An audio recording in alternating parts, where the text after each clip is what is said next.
All right, good evening, everybody. Tonight we have the honor of meeting with Cheryl Haines, and Cheryl is an exemplary art dealer in San Francisco whose business and attention is global.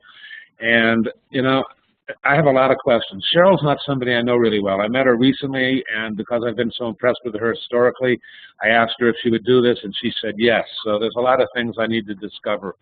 Cheryl, one of the things that I like to ask people first is where they went to high school and how they got from high school to where they are today in like 2 minutes of explanation.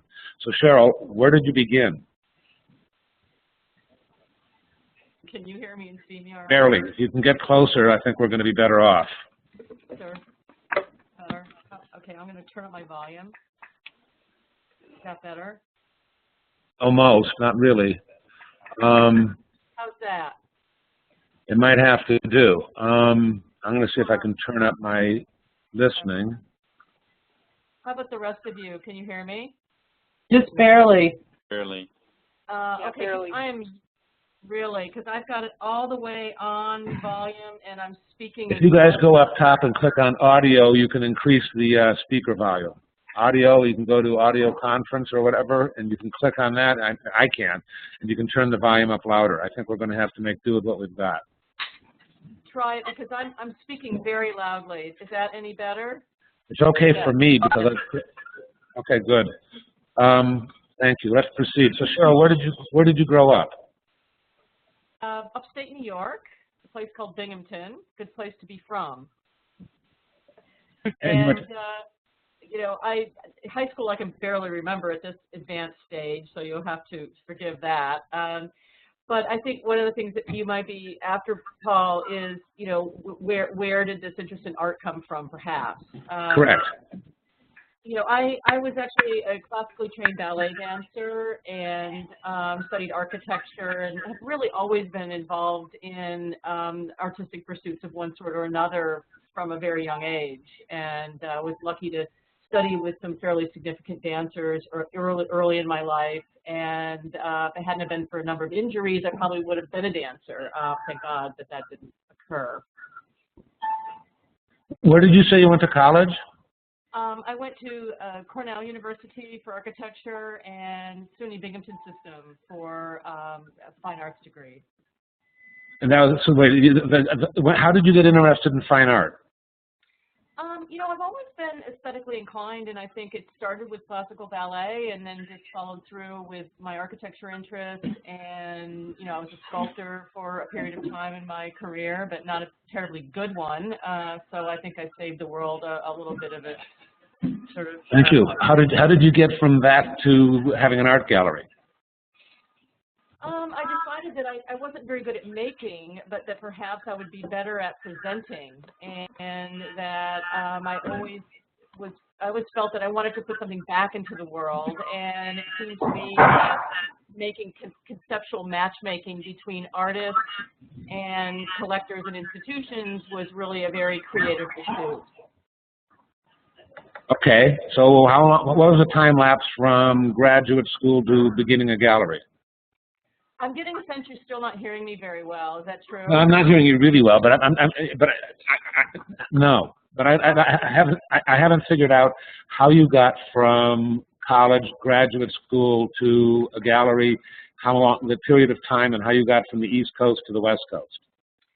Okay.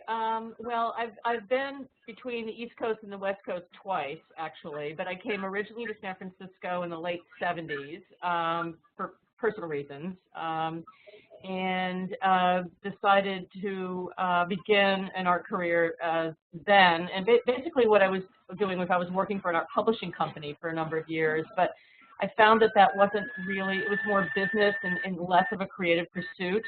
And so I ended up leaving that industry and starting my own gallery in 1987. Having not actually worked for another gallery, so I had a very, very steep learning curve. We opened the gallery in 1987. Cool, and that was in the Bay Area in San Francisco, per se. San Francisco, yeah, exactly. And how did your vision? What kind of vision did you have when you began, and how quickly did it grow and change? I mean, I honestly, Paul, I was so naive. I knew nothing. I had no understanding of how to run a business. I absolutely had no idea about what representing artists really meant and the long-term relationships that were necessary to really do something significant to help them. I had no financial backing. I mean, my family and I basically built out my first space. And then very early on, I met a wonderful man who's no longer with us. His name was Kim Watson. He's a very, very dear friend who was an independent curator and artist advocate. And I'll never forget our first meeting together because he said, all right, first of all, I want to know how much money do you have? And I said, I don't have any. He said, well, you need to close immediately. Fortunately, I did not take his advice. Cool. I can remember, when I began having an art gallery, and I began down the peninsula. I opened my first gallery in Los Altos in 1973, and then moved to Chicago in 1981. But when I opened my gallery, I remember somebody walking in and looking at a Calder print and asking me if it was an etching or a screen print. And I said, I don't know. I'll find out. And, I called him back the next day, and I told him it was a lithograph. So, I can relate to the learning curve. And obviously, we've come pretty far. Yes. So, it's sort of like a trial. It's like walking on coals, you got to be able to skip your way across them in order to, be able to navigate. I always felt that to some extent it made me different than all the other art dealers who basically grew up in the gallery or had the knowledge, etc. I don't know if I'm so convinced of that anymore. I feel like there's a bunch of mistakes I made that perhaps I would have been better off not making. What did you show in the first years? Mostly local artists, people that didn't have a venue. A lot of sculpture, which has continued to be the case over the years. But I would say it was a very much of a local conversation because I really didn't have the resources to bring work from other places. I didn't really have the client base to sort of guarantee placement for more established artists. It was very much about providing a venue. It was a very pure pursuit in many ways. It was about allowing the artist to have a venue that didn't have one already. All right, so lay out for me some of the transitions, some of the steps, some of the growth process. How did things change? Well, part of it was me just, it was a matter of growing and expanding over time, my knowledge, my contacts, my abilities, my financial base. But part of it was thrust upon me. In 1989, 18 months after I opened the gallery, we had a huge earthquake here in San Francisco, and my building was red tagged, and we had 24 hours to move out, essentially. And I worked out of my home for a year after that. And I think what happened then was it really forced me to reevaluate what my priorities were, who the artists were I was working with, and really why I was even doing this. So I decided at that moment in time to really ratchet up my commitment to borrow a bunch of money from the Small Business Association, what is it called, the SBA, and to build out a really significant space closer to downtown in San Francisco. So, part of it was just learning, and part of it was just circumstance and intent. I find the parallels interesting. I had a gallery 100% displayed by fire in 1989, and I had to consciously decide whether I wanted to back out or continue, so it gave me an opportunity to refocus and narrow my vision and so on. So when you narrowed your focus, how did you change? What were some of the aesthetic decisions or transitions that happened, and artists that you took on? What changed? Well, I think because we moved into a much higher overhead situation and with a much more refined aesthetic for the gallery, I found that some of the work that was maybe sort of more roughly crafted or perhaps more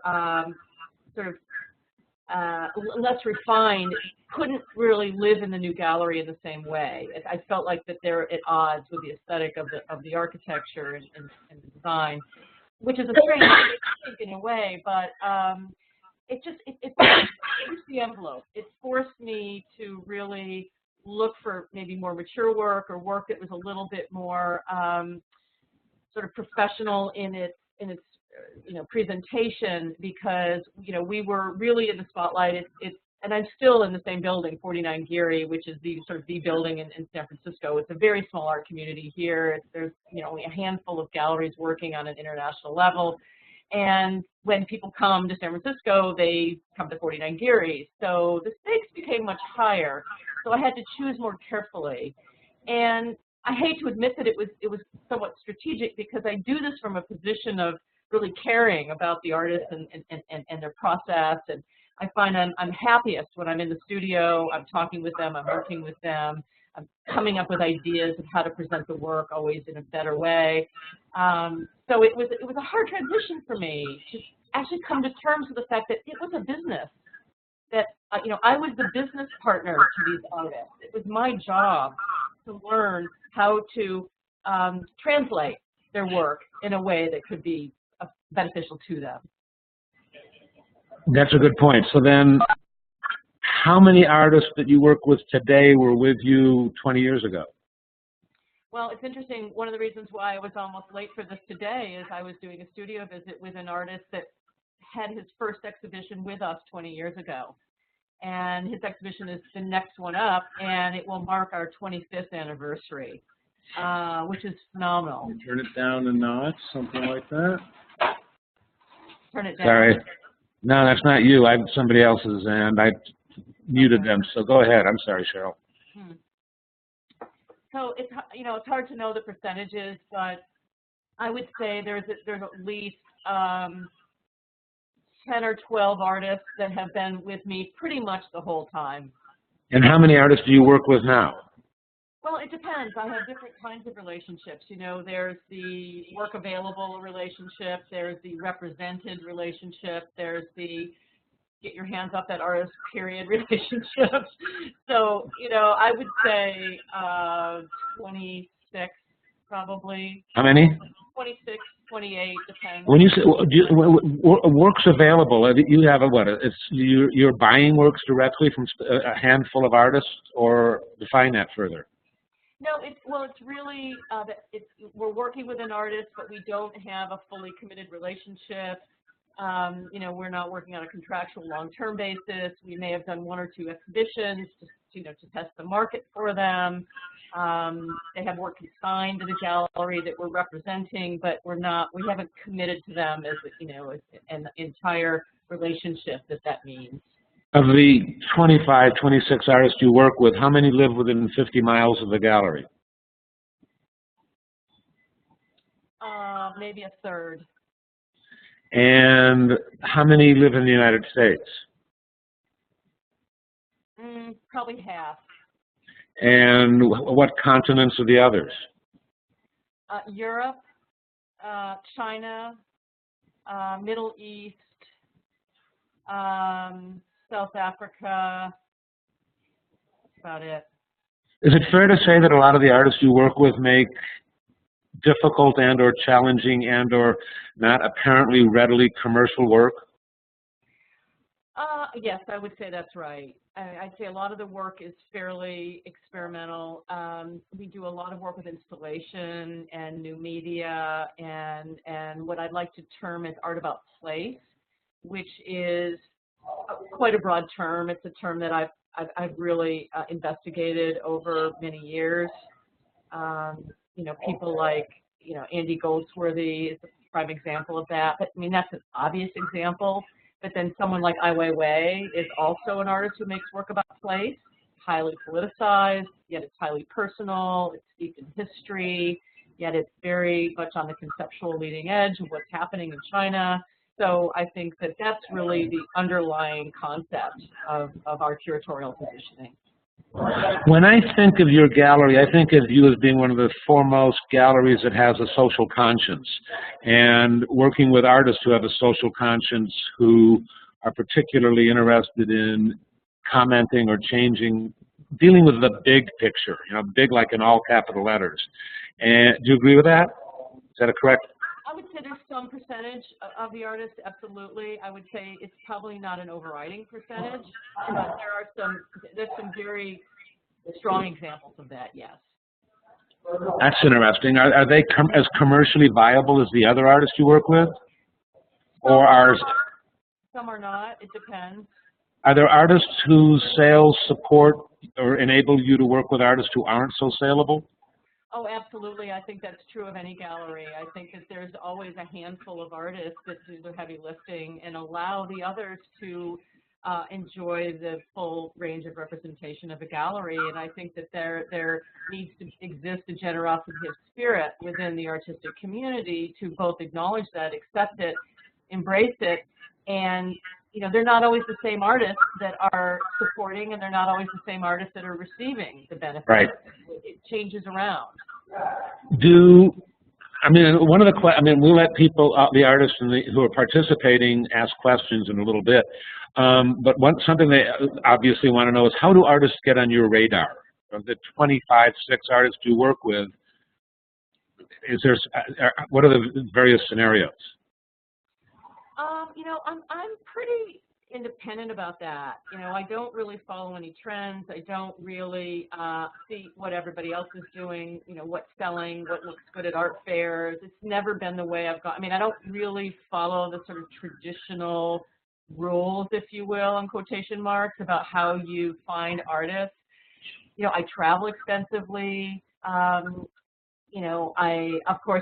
do a lot of research on the internet. I read a lot of publications. I listen to my colleagues a little bit. But more than that, I talk to the artists I already work with. There's a handful of artists I work with that are very internationally plugged in, and whose intellect and aesthetic I trust enormously. So I often ask them, who do they respect? So ultimately, you think it's about relationships and growing community further? Absolutely. I think everything I do is based on relationship, and I think that, that's the other place I think we break the mold somewhat, is we're not a commodity-based gallery. I could probably be much more financially successful than we are if I had followed that path, if I had worked the auctions, if I had chosen artists that I knew were going to be significant over time in terms of the market. There are a lot of artists that I passed on that I knew would be huge successes, but I didn't connect to their work philosophically or conceptually. So, what's that about? To a large extent, it's a belief structure and a commitment to the vision. Absolutely, and it has to be long term. I can't honestly believe it's been 25 years, but so far so good. Yeah, I remember when I had a gallery, I sort of felt like taking on an artist was like getting married, and I wanted to anticipate at least a 10-year relationship, so you had to like the art and the person both. Well, it's true, because it's not just the financial commitment, it's an emotional one, it's a personal one, and when you part ways with an artist, it can be very painful for both concerned. Yeah, sometimes you can do that and maintain a relationship and a friendship, and sometimes you can't. So, are there artists whose work you exhibit that you never show in your gallery? There are artists' work that I exhibit that I don't. Well, exhibit, or represent who you don't exhibit, or that you find exhibits in other venues, or they're doing installations in public places that are not per se in the gallery. That's what I mean. Okay. Not really. If I'm working in the public sector with somebody's work, I will try to contextualize it in the gallery, because I find that you can't really control the environment when you're placing work in the public realm, but you can in the gallery. So or oftentimes I'll do a large-scale commission, like in the Presidio in San Francisco, for example, and then I'll do a works on paper show in the gallery that will contextualize the commission. So, I like that relationship. What percentage of your sales happen in the gallery? Somebody standing in front of you and going, I want it, can I buy it? 25%. And the rest happen how? Internet, art fairs, phone. How important are art fairs to you? I hate art fairs. Yeah, I know that. We all do. But they're sort of the lifeblood, aren't they? I know they are for most galleries, but until a year ago, I haven't done a fair in many years. Which fairs would you want to do? So are you committed to doing fairs? Do you anticipate doing fairs in the next 6-10 months? Well, I just started this past year doing fairs. We did the Armory in New York, and we did Art Platform, which is their partner fair in Los Angeles. We're a member of the American Art Dealers Association, so we've applied to that fair this year at the Uptown Armory. Basel, Miami, of course, and Art Hong Kong. Those are the ones that I'm kind of interested in. Were you in Hong Kong last month? No, I didn't go this year because we just opened International Orange, which was that huge project the anniversary, the 75th anniversary of the Golden Gate Bridge that we did at Fort Point. But I went the year before and the year before that. It seems to me that you have a really challenging gallery to run, and it's not the only thing you do. Just talk about what else you do, and then tell me how the hell it's possible. Well, I'm tired most of the time. The other thing I do is I'm the executive director and the curator for the Foresight Foundation, which is dedicated to the creation, presentation, and understanding of art about place. It's a not-for-profit. It's an artist in residency, arts educational institution, and we do public art interventions in the national park system. And we've done a lot in the Presidio here in San Francisco, which is a former military base and now a national park. And the latest thing, and this is a project I'm very proud of actually, is called International Orange, which we commissioned 17 new artworks dealing with the history of the Golden Gate Bridge, and they're positioned in a Civil War period fort, which is right beneath the bridge. That's fascinating. So do these two, does your gallery and your not-for-profit, there's a synergy between them, right? I wish there was. The problem is it's church and state, and I can't, like for example, my artist can't really receive a residency, and then I have to, like I can't sell the work that we commissioned for the project through Foresight, and it's a self-dealing issue. So we have to be very, very careful, and I have a bunch of attorneys that are always advising me on the appropriateness of keeping the two organizations separate. But sadly, it's twice the work, twice the staff. It's a lot. So I want to go back to the internet. The internet plays a really integral part in your business and your sales and your ability to show people images, right? Yes.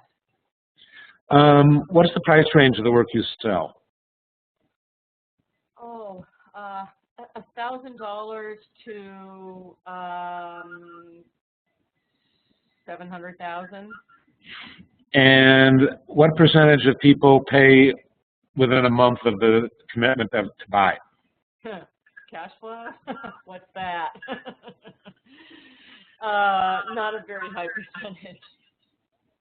Okay, so more than half are taking time to pay for stuff. Oh, absolutely. I mean, we do a lot of work in museums. I would say that probably 60% of our annual volume is with institutions, maybe more. That's really high. I think this year it's going to be about 85% actually. And they take, it will take often up to 12, 14 months to close a museum deal and another 6 to 9 months for them to pay. So I'm working on deals today that will be realized in 2 years. That's difficult. So some of the artists you work with are young. Yeah, right out of graduate school. And how did you guys find each other, the young ones? It's usually more a recommendation by an artist already in the gallery. Regardless, even when they're coming right out of school. Yeah, like maybe because a lot of my artists are professors as well. Okay, and I can't remember what I was going to say. All right, let's see if these guys have some questions. I know I'm going to have more. Somebody want to raise your hand and or unmute yourself to ask a question? Please do. You mean I have to come up with more questions? You guys are getting shell-shocked? Well, I want to ask you guys. I've got a question. Who are you guys? Are you artists? Tell me who you are. I'm sorry. Well, I don't know that we can have them all speak. Somebody's got a question, and you guys can have more questions. They're all artists. Most of them are in the United States. There's about 30 to 35 people in total who are taking this 12-week summer course. And the course happens 3 times a year. There's a number of artists in Europe, but the time difference is difficult. Liuba is in Italy, and I think everybody else here tonight is in the U.S. And there's another 4 or 5 artists who are only participating in the recordings in Europe, but they're all artists. Okay. you know, and they're all at different stages in their career. Some have had some museum exposure, museum exhibits. Many have had one-person shows. Some haven't had. Some have, you know, I don't know. I think less than half have gallery representation. You know, some don't know that they do want to have gallery representation. Some are, you know, using this as a re-entree into the art world to find out what the lay of the land is. You know, so there's a lot of different layers of involvement here. Dana, go ahead. Hi. Thanks for doing the talk tonight. I'm curious if you could talk a little bit about the commercial viability of an artist like Ai Weiwei or Ai Weiwei's commercial viability, where the projects are so large and not necessarily consumable. Well, you know, Ai Weiwei, he does do these very large-scale museum installations, but he also does, you know, objects, sculpture. He's a sculptor. You know, he's an architect, he's an installation artist, he's a human rights advocate, he's a sculptor. So he does have actually objects that are placeable. I would say the work is extremely commercially viable. He is probably the #1 artist in terms of sales and interest in the gallery at the moment. He has been for about the last 2 years.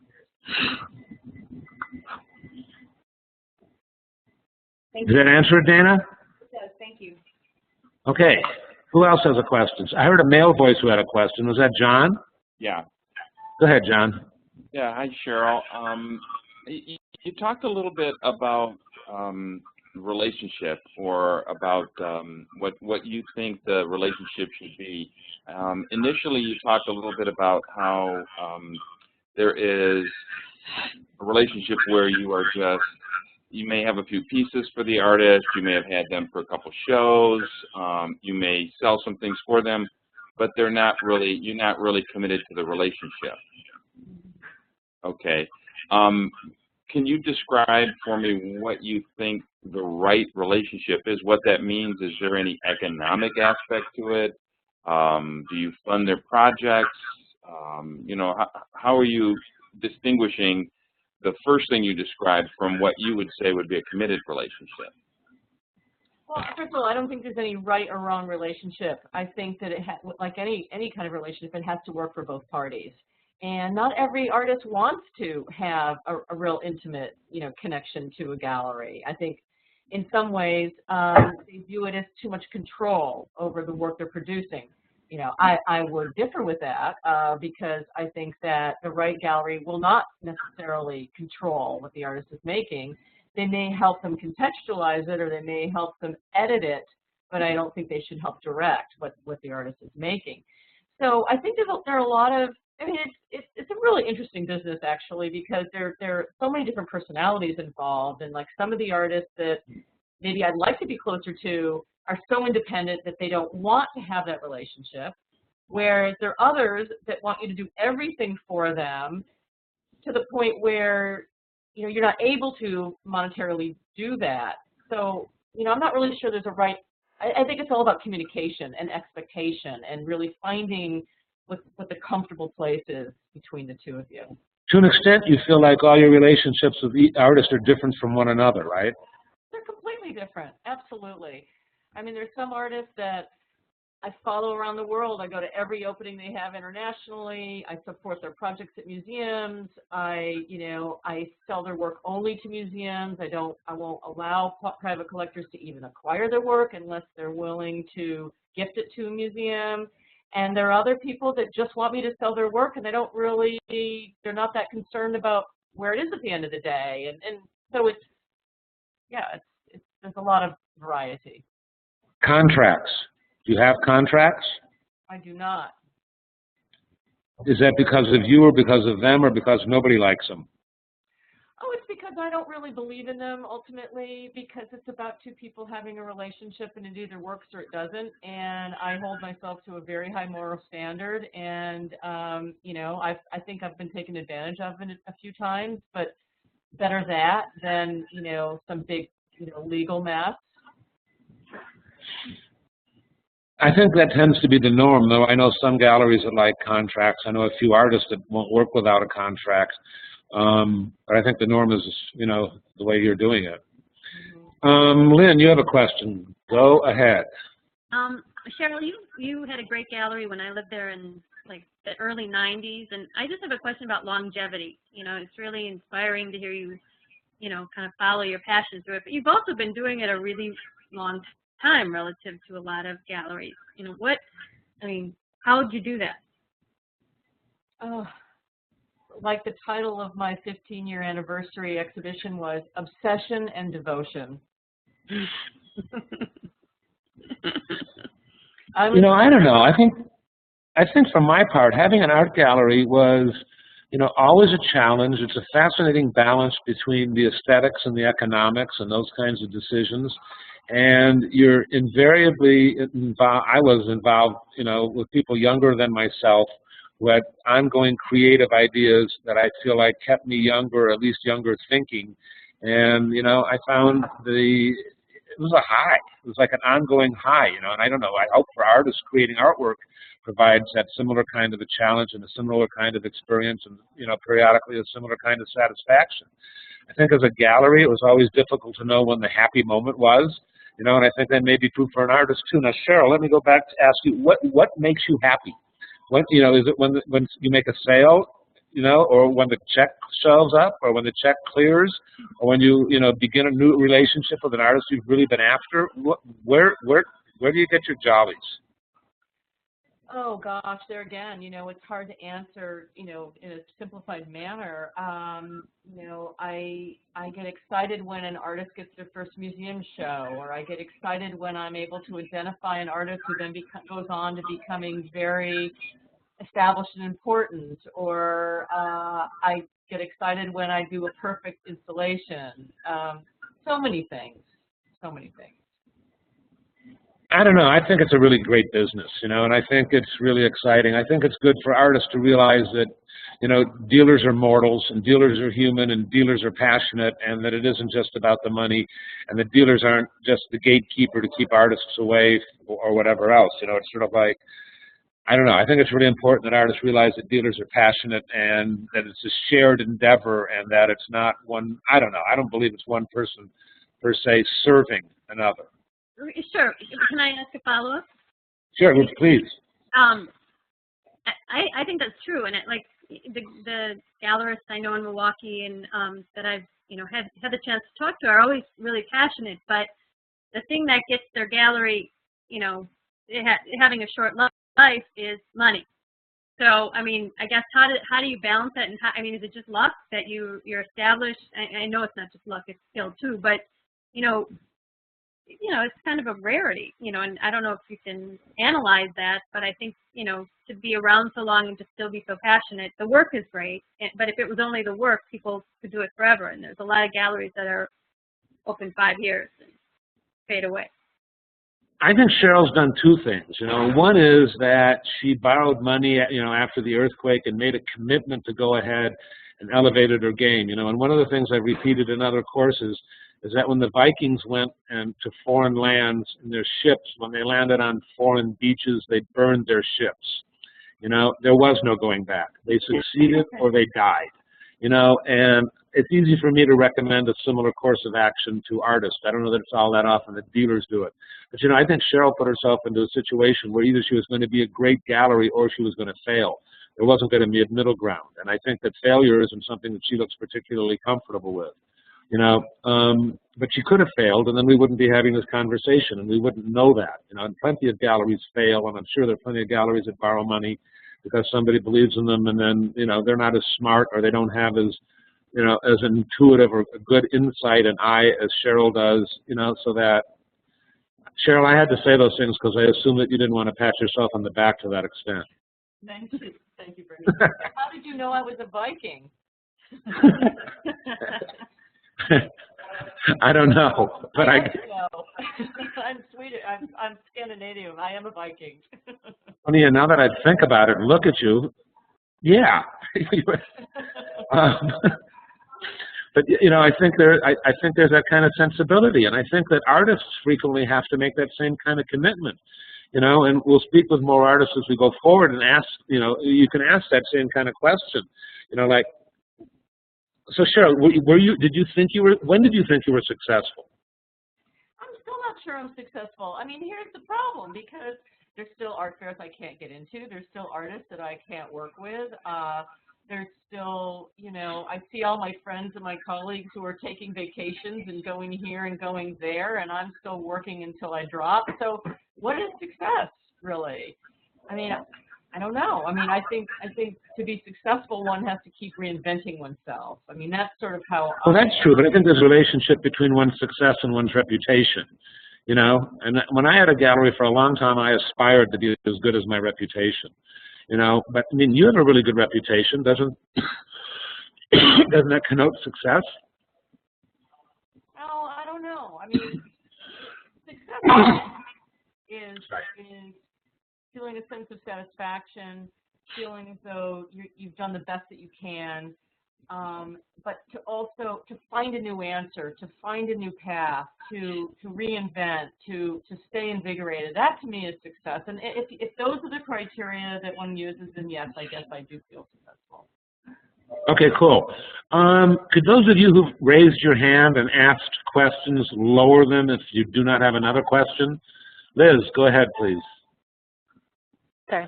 Hi, Cheryl. I'm one of those lower the totem pole artists that Paul was talking about earlier, the very early stages of their career.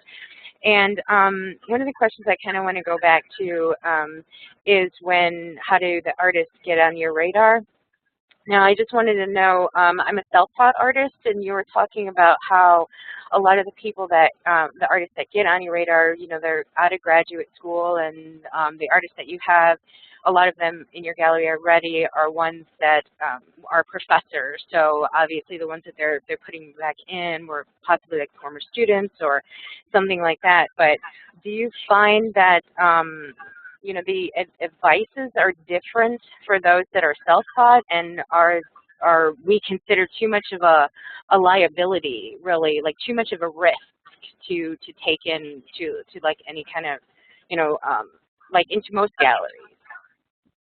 I don't think so at all. I think your strategy might have to be a little bit different in order to get someone's attention, but no, I don't think so at all, and certainly not like for someone like myself, who, you know, I just signed on an 88-year-old Iranian princess who lives in Tehran, who hasn't had a show in the West since the 60s. So, you know, there are a lot of ways to make this happen.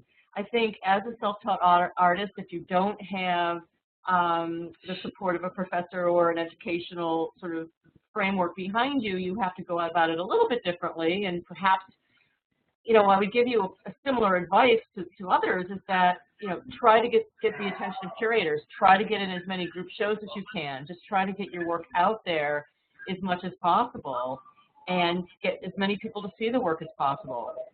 Are there any that you would say that somebody should avoid, like shows that, like group shows and things like that, that should be avoided, or? Well, I mean, I think that it's all about doing one's research. And it's all about identifying the artists you respect, you know, the venues you respect, the curators you respect, and if you stick with those, then you're going to be in the right context. But you really have to get out there. You have to read a lot. You have to look.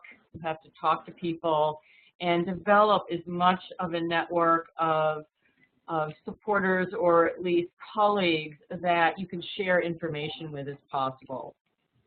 Okay, thank you. I think one of the things that makes difficult to determine when success is that, you know, so much of being successful in the art world is continually plugging away and growing relationships, and, you know, being in your private space and creating or selling, and then, you know, being in a public space and growing a relationship that you don't necessarily have time to evaluate your progress or to reflect as much as you do to look forward. So, you know, it makes it hard. Who else has a question? Larry, your turn. Yes. I'm just wondering. Wait a minute. Let me interrupt a second, Larry. Cheryl, Larry's in far eastern Canada, and I don't know. He's sort of as a remote location as I am. Go ahead, Larry. Yeah, I'm just wondering, since you started your gallery long before the internet took hold, I'm just wondering, how do you think the internet affected your relationship with your artists, and how does it affect the gallery itself? think when we initially started working with the internet, it just became a tool for communication with the artist. It was very helpful. It was really more about communicating, quickly than it was actually offering works for sale. That's shifted in the last decade, I would say, and continues to. So, I mean, I remember when I first opened my gallery, I barely had a fax machine, and I started representing artists in Europe, and they're like, well, with the time difference, you got to get a fax machine. I'm like, okay, great. All right, I'll get one. But, I think that it has affected not just the relationships with the artist, but which artists we can work with.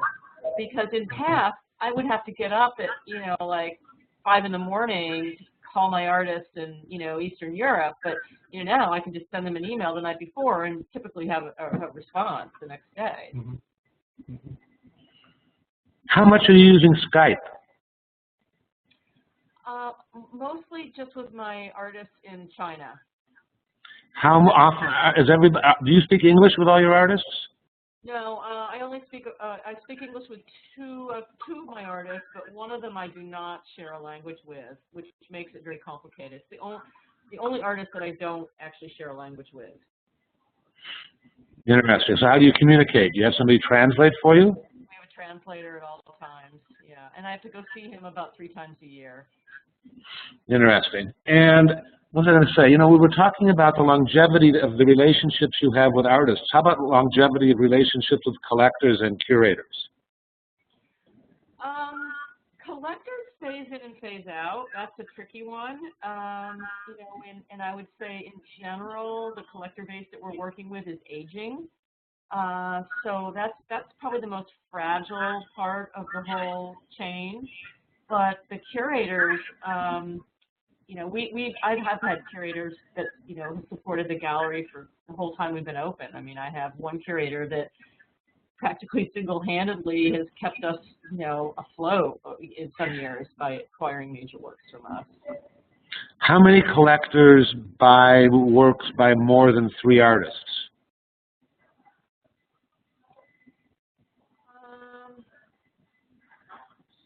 Probably not a big percentage. I'd say 3 is kind of the cutoff. Yeah, 2, sometimes 2. Most are 1.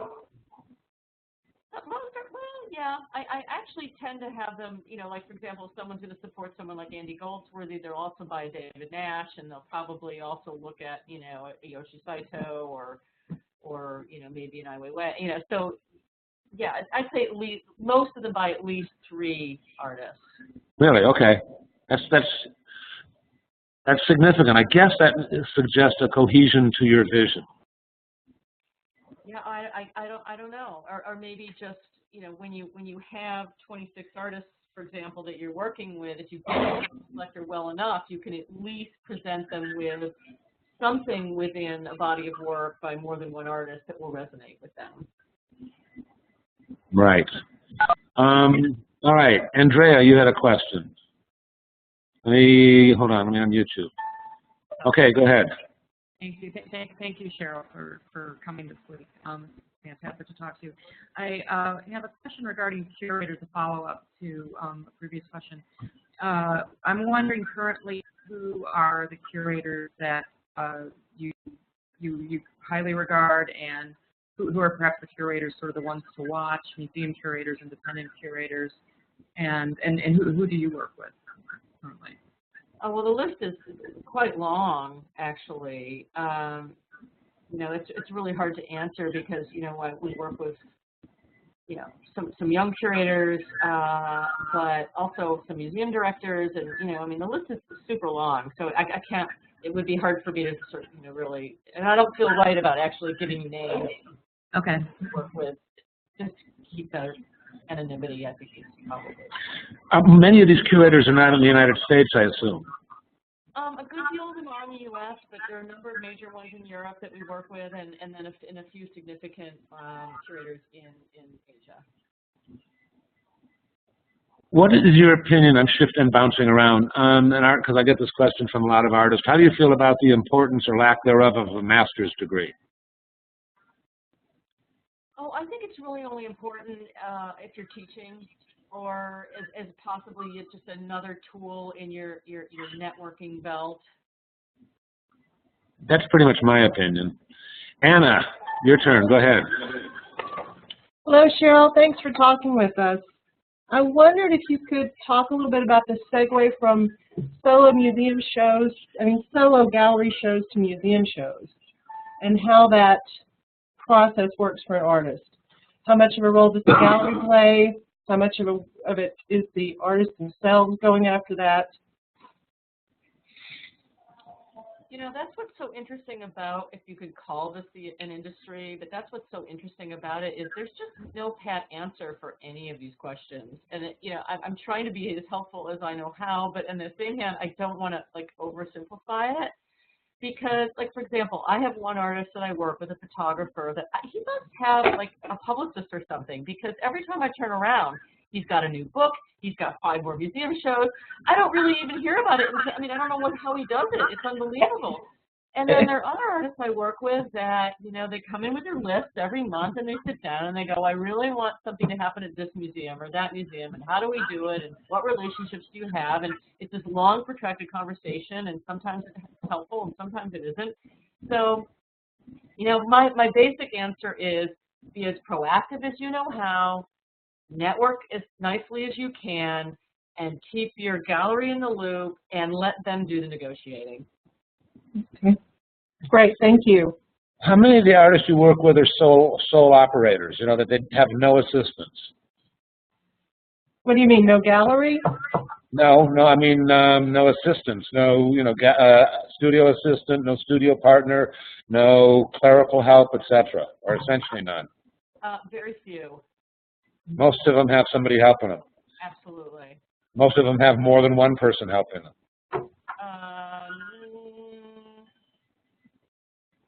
I'm trying to separate out the third world artists from the first world artists, because there's a very big distinction there. How so? Well, my artists in China or Iran or Egypt or South Africa, especially the Chinese artists, they have many, many, many people working for them. Most of my American artists have a single assistant who's meant to do many things. All my European artists have assistants. They're kind of in between. They may have 2 or 3. Why are they different in these different cultures? I think in part it's an issue of productivity and affordability.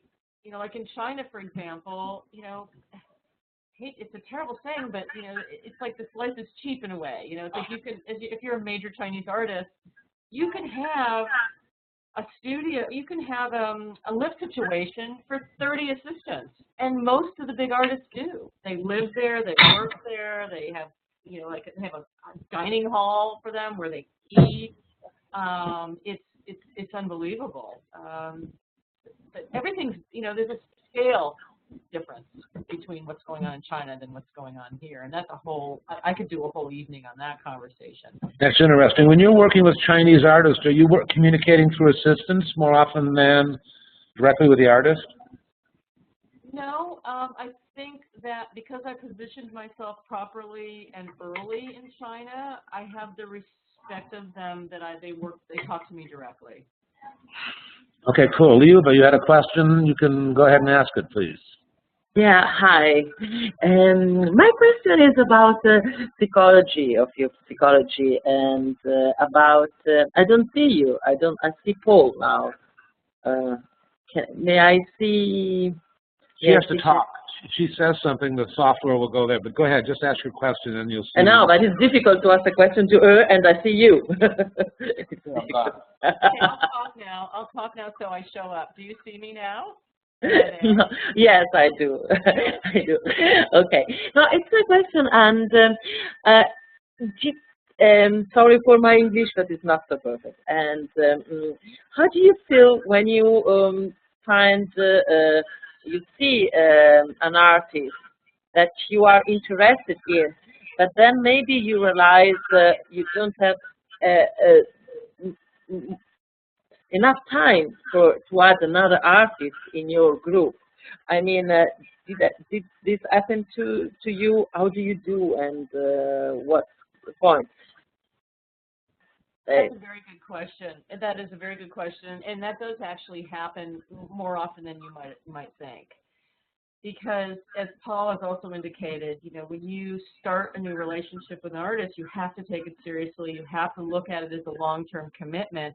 And I have to say, if there was any regret I have, it's that I don't have a big enough staff. I don't have enough funds to really work with everybody as thoroughly and as in-depth as I would like. Because when you're representing somebody properly, in my mind, it really takes a lot.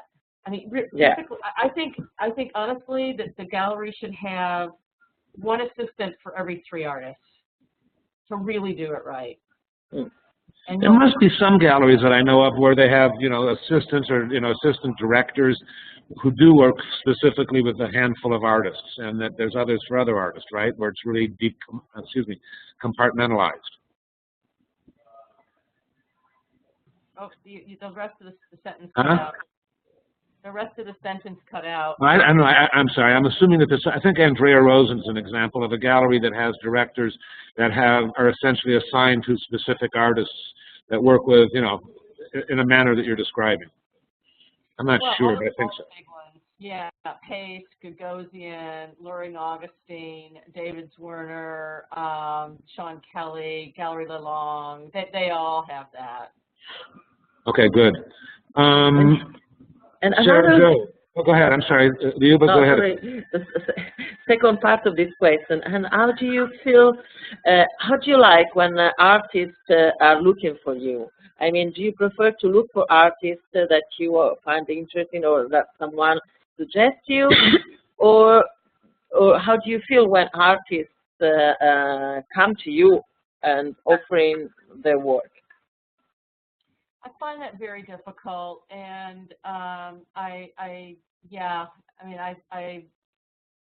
it's hard. I don't like it, honestly. It makes me feel bad if I don't respond to the work, because I know how highly personal a pursuit it is, and I have a lot of trouble saying no. But I would prefer, because people think they understand what you like, but they really don't. And how would you suggest to an artist that is very interested to a gallery in the spirit and idea of the galleries to develop a research gallery? And what would you suggest to an artist that is really in a good contact with this gallery, but nobody? How to get in contact if the artist is not so good to make a direct asking. I don't know if I was clear. I understand. So what would be better than asking directly of the gallery? I would say, like, many times a curator will come to me and say, I know an artist who's very interesting. Would you be willing to take a look? Or an artist I already work with will say, hey, would you like to know of this artist? So I would say, if there's a way of going around, like doing enough research that you can make connections with either curators or artists that already know the gallery or work with the gallery, or a collector. You know, collectors will often say, yes. I met this wonderful artist in Moscow, and you should see this work. It's fantastic. Would you look at it? So when either one of your other artists, a collector, or a curator come to you, that's really, you must listen. Yeah, I understand. Thank you. How much sexism do you see anymore, and how has it changed over the last 20-something years, 25? Oh, I think there's still a glass ceiling, Paul, and it's very strange that would still be the case at this moment in time in the art world. That's why I'm always really happy when, like this exhibition I was telling you about earlier, International Orange, for the Bridge Project. What I realized after I'd already curated it, that 10 out of the 15 artists were women, I was thrilled. And good for you. I didn't even think about it, honestly. And it was sort of very much after the fact that I realized that was the case, particularly since it was an installation in a former military fort. I thought that was just... There's an irony there, right? I was so thrilled about it. But no, I think there still exists a very, very strong glass ceiling for gallerists, for curators. Do you feel like you could butt it up against it? Absolutely. Wow, I'm sorry. I feel like a lot more curators are being female now than ever before. And you know, in most of the institutions I'm familiar with, it seems like it's upwards of half. The younger ones. But how many museum directors do you know that are female? Oh, a few. You know, I know Madeline Grinstein in Chicago really well, and I respect her just immensely. So, I don't know. I think there should be more. All right, I think we've got time for one more question, maybe two. Sarah Jo, go ahead. Hi. Hi, Cheryl. Thank you for doing this. Sarah Jo, can you be louder? Oh, yeah. How's this? Is this okay? Better. Okay. Thanks, Cheryl, for talking with us. That actually just brought up an interesting question. I had a different question, which was about the idea of place and having the gallery in San Francisco. I know you've been there a long time. If your gallery, your business would be different, you feel, if you were somewhere else, located somewhere else, and what the advantages. But one quick just thing to add was, in terms of collectors, is there a gender bias with collectors? Just people who have a lot of money? Does it tend to be more male or female, or is it really a mixture or couple? I'll address the first question first. Yes, I think having a gallery in San Francisco has been very, very difficult, actually. And about 10 years ago, I had some people willing to invest for me to move to New York. And I thought long and hard about it and decided that my quality of life was more important to me, so I decided not to do it. But I think there is a certain bias around San Francisco as being sort of a second-rate art city, and in a lot of ways that's true. It's true. I mean, there's, you know, the alternative scene is much more interesting here than the commercial art scene, and I think it's cost me a lot staying here in terms of, you know, international recognition of what we've done and who our artists are. But you know, I think it is what it is, and you know, I guess I wouldn't have changed it. And the second question is, you know, the gender bias in terms of collecting. What I have experienced, of course, there are a huge number of exceptions to this, but I would say what I have seen happen in past is oftentimes if it's a couple, you know, the traditional couple, the female, the woman of the couple would often start the conversation and come in and get excited and start looking at work, you know, and then her husband would come in and kind of catch the bug, and then over time become the major collector. Now, that's in a very traditional couple. I want to emphasize that. So I would say that of the major collectors I'm working with, most of them, you know, are the male of the two. Cool. All right. How many assistants do you have? I have one personal assistant, and I have 4 additional people that work in the gallery. And do you listen to them? Yes, I do, actually. It depends on the topic. Well, yeah, but one of the things I tell the artists, or tell artists in general, is, you know, be nice to people, you know, and be nice to people in galleries, because the odds are that the director listens to them periodically. And, you know, you should be nice to all people, but it's pragmatic, too. No, that's right. That's right. I mean, I have to say, I did take on one artist as a result of the assistant pushing so strongly over a period of years. See, that's a beautiful thing. All right. I don't know if we have any more questions or time for more questions. We have animals that need to be fetched. Let me see if there's anybody else has hands up here.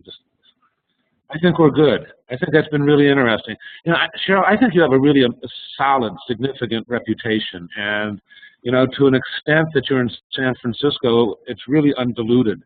I mean, you know, like, you know, I mean, there are other decent, good galleries there, but they're not as different or as, you know, have an integral vision as you do, I think. And I think that distinguishes you. And I don't know, I guess I feel like you would be as distinguished in London and or New York as well. But I hear you say that it holds you back. I don't know. I think you're doing really well, and I'm really, you know, pleased to know you and proud to have you participate this evening. Thank you very much. That's really kind, Paul. Thank you so much. It's been a really interesting experience for me, too. Let me unmute everybody so that we can have a cacophony of thanks. Cheryl? Thank you. Thank you so much, Cheryl. Thank Great you. evening. Cheryl. All righty. Thank you. Hold on one sec.